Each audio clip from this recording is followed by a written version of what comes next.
Deus não se esquece do clamor dos aflitos. O Salmo 9, um bom dia. Em nome do Pai, do Filho e do Espírito Santo. Amém. Recorramos sempre à poderosa intercessão de Maria Santíssima, nossa Mãe, e de São José, o Justo. E se Deus não se esquece do clamor, podemos perguntar assim: mas Deus tem memória?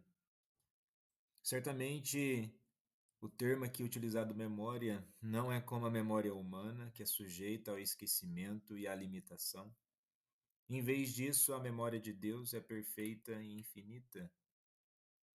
Ele tem um conhecimento completo e imediato de todos os eventos e pessoas. E quando temos aqui lembrar ou não esquecer, não está sugerindo que ele possa realmente esquecer de algo. Em vez disso, essas expressões são maneiras de falar sobre Deus para ajudar-nos a entender melhor seus atributos e ações. E certamente nos traz conforto e esperança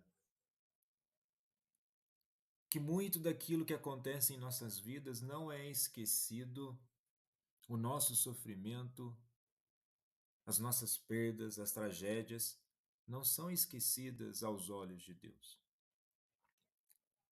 E nesse contraponto, o que podemos pensar sobre as nossas memórias e o nosso jeito de pensar? Quando de fato buscamos o perdão de Deus, uma vida nova em Cristo, devemos esquecer das coisas passadas, daquilo que nos machucou, daquilo que nos feriu, daquilo que ainda nos tira a paz. E tal pensamento é conforto, esperança e renovador. Se vida nova temos em Cristo, a nossa mentalidade e memória deve ser diferente.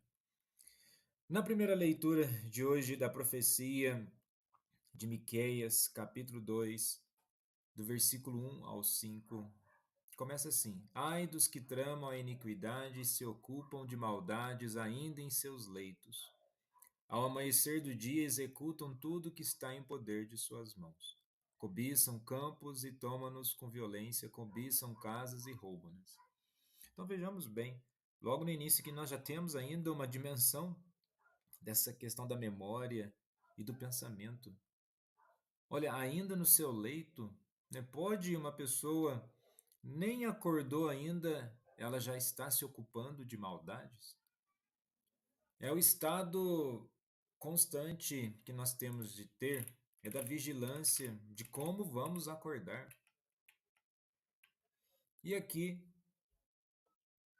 o profeta Miqueias traz um poderoso chamado à justiça, alertando sobre os perigos da ganância e da opressão. Nos lembra da responsabilidade que temos em nossas ações diárias, especialmente no uso do poder e dos recursos. Deus vê e julga todas as coisas? Sim. E a verdadeira segurança e bênção vem de viver de acordo com a sua justiça e compaixão. É um convite a refletirmos a retidão e a justiça social, incentivando-nos a alinhar nossas vidas com os valores divinos. Não podemos ficar achando que vamos resolver as questões do mundo apenas pelas questões materiais. É preciso uma mudança de mentalidade e a redescoberta da identidade e da missão com e em Jesus. Nesse sentido, o chamado por justiça e sobre a questão da opressão, no Evangelho de hoje, em Mateus 12, do versículo 14 ao 21, naquele tempo os fariseus saíram e fizeram um plano para matar Jesus. Então vejamos, na primeira leitura do profeta Miqueias, fala que logo pela manhã ainda, né, no leito, a pessoa já está se ocupando do mal. E aqui mostra os fariseus também se ocupando de um plano de fazer o mal, matar Jesus. Ao saber disso, Jesus retirou-se dali, grandes multidões o seguiam e ele curou todos. Então vejamos, De um lado, o plano de fazer o mal, a maldade, e do outro lado, o plano do reino de realmente buscar levar vida e vida em abundância a todas as pessoas. E esse movimento de Jesus é exatamente uma proposta de justiça. Pois no versículo 20 está assim: não quebrará o caniço rachado, nem apagará o pavio que ainda fumega. E podemos nos perguntar: o que é esse pavio que fumega e essa cana, o caniço rachado? É exatamente o clamor do necessitado. Jesus aponta pela necessidade do amor e misericórdia. Aponta para os caídos, machucados, carentes de uma vida nova. Ele não despreza a lei. O que ele aponta, se a lei existe e não é capaz de aperfeiçoar a vida do ser humano, então qual é a finalidade daquilo que está sendo feito? E a questão de aperfeiçoar a vida do ser humano é no sentido espiritual, que transforma o interior, ou seja, a consciência, e, consequentemente, as atitudes.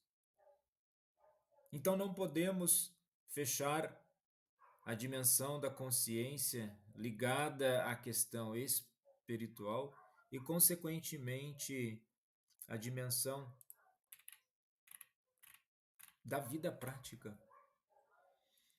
E quando Jesus se apresenta como o servo escolhido de Deus, nessa missão de justiça e cura, é realizada comissão na perspectiva da mansidão e compaixão. E no texto, ao ser citado Isaías, conecta Jesus diretamente às promessas do Antigo Testamento, mostrando que ele cumpre as profecias de um Salvador universal.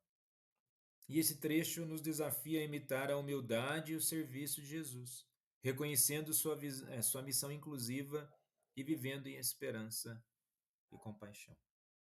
Certamente o Senhor não se esquece do clamor dos aflitos. Nós podemos ver isso em Salmos 9, do versículo 12. Porque o que requer o sangue, lembra-se deles, não se esquece do clamor dos aflitos. Ele requer vida, e vida em abundância e plenitude, e que possamos caminhar na esperança e transformação constante, e tenhamos nossas memórias e pensamentos renovados. Jesus, manso e humilde de coração, fazei o nosso coração semelhante ao vosso.